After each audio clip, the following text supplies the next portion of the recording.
Donald Trump. D'accord. Vous voulez que je dise des choses atroces sur Poutine et ensuite dire « Salut Vladimir, comment ça va? On s'en sort sur cet accord ?» Non, ça ne fonctionne pas comme ça. Je ne suis pas aligné avec Poutine ni avec qui que ce soit. Je suis aligné avec les États-Unis d'Amérique. Et je travaille pour le bien du monde. Je suis aligné avec les intérêts du monde et je veux passer à autre chose. Vous voyez toute la haine qu'il a contre Poutine. C'est difficile pour moi de trouver un accord avec autant de haine. Donc je comprends bien, mais je peux vous dire que l'autre côté, l'autre partie, ne l'aime pas vraiment non plus. Donc, sur cette question d'alignement, je dois dire que je suis aligné avec les intérêts du monde. Je veux passer à autre chose, je veux régler ce conflit. Je suis aligné avec les intérêts de l'Europe. Je veux voir si on peut réussir cet accord. Vous voulez que je sois dur? Je peux être plus dur que qui que ce soit. Je peux être tellement dur. Mais on n'aura jamais un accord comme ça. Donc voilà comment on avance.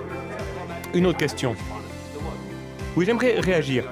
Pendant 4 ans, les États-Unis d'Amérique ont eu un président qui a organisé des conférences de presse et qui a parlé en des termes durs sur Vladimir Poutine. Et Vladimir Poutine a envahi l'Ukraine et a pris une partie du pays. Le chemin vers la paix et la prospérité consiste à s'engager avec la diplomatie. Nous avons essayé la technique de Biden de taper un petit peu sur son torse et dire que les mots étaient plus importants. Mais ce qui fait des États-Unis un bon pays, c'est que les États-Unis travaillent par voie diplomatique. Voilà ce que fait le président Trump.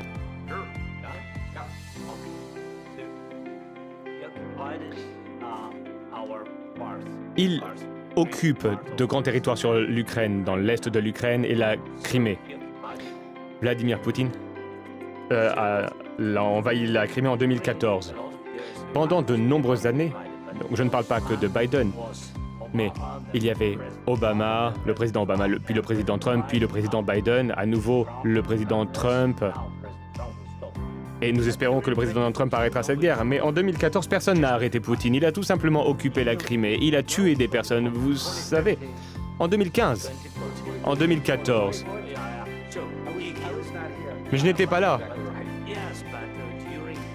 Oui, mais en 2014 jusqu'à 2022, la situation était la même. C'est-à-dire qu'il y a des personnes qui sont mortes. Personne ne l'a arrêté. Nous avons échangé avec lui. Nous avons échangé en bilatéral à de nombreuses reprises. Et avec lui, nous avons signé, comme en 2019, j'ai signé avec lui un accord. J'ai signé avec lui, avec Emmanuel Macron et Angela Merkel, nous avons signé un cessez-le-feu. Et tout le monde m'a dit que nous avons signé, hein, c'était écrit. Mais après ça, il a brisé le cessez-le-feu, il a tué nos concitoyens. Il n'a pas échangé de prisonniers. Pourtant, nous avions signé un accord sur l'échange de prisonniers, mais il n'a pas respecté le contrat. De quel type de diplomatie parlez-vous, JD? Que signifiez-vous? Je parle d'une diplomatie qui peut mettre un terme à la destruction de votre pays. Monsieur le Président, avec tout le respect que je vous dois, je pense que ce n'est pas respectueux de venir à la Maison-Blanche et de dire ça aux médias. Vous forcez des personnes à aller sur la ligne de front. Vous devriez remercier le président Trump de mettre un terme à ce conflit. Mais vous devriez voir le conflit. J'ai vu les histoires. Et je sais ce que vous faites. Vous faites une tournée de propagande. Vous avez des difficultés à recruter des personnes pour l'armée, non? Et aujourd'hui, vous venez à la Maison-Blanche et vous vous attaquez à l'administration qui essaie d'éviter la destruction de votre pays. Beaucoup de questions. Commençons par la première. Tout d'abord, pendant la guerre, tout le monde a des problèmes. Même vous. Et vous avez un océan entre la guerre et vous, mais vous allez ressentir l'impact. Vous ne savez pas ça. Non, ne nous dites pas ce que nous allons ressentir. Nous essayons de régler un problème. Ne nous dites pas ce que l'on va ressentir comme effet. Non, vous n'êtes pas en position de nous dire ça. C'est la première chose. Vous n'êtes pas du tout en position de dicter ce que nous allons ressentir ou les impacts que nous allons ressentir. Nous allons nous sentir très très bien. Nous allons nous sentir forts. Vous allez vous sentir influencé. Vous n'êtes pas en position pour le moment de dire quoi que ce soit. Vous n'êtes pas dans une bonne position aujourd'hui. Vous n'avez pas les cartes en main pour le moment. Ah, grâce à nous, vous avez quelques cartes en main. Monsieur le Président, vous jouez avec la vie de millions de personnes, vous jouez avec la Troisième Guerre mondiale, vous risquez la Troisième Guerre mondiale. Et ce que vous faites est un manque de respect pour le pays, ce pays. Non, non, je vous respecte. Est-ce que vous avez dit merci au moins une fois? Dans cette réunion, durant cette réunion, est-ce que vous avez dit merci? Vous êtes allé en Pennsylvanie et vous avez fait campagne pour l'opposition au mois d'octobre. Donc au moins vous devriez exprimer de la gratitude envers les États-Unis et le président essaye de sauver votre pays. S'il vous plaît. Si vous parlez fort de la guerre, il ne parle pas fort.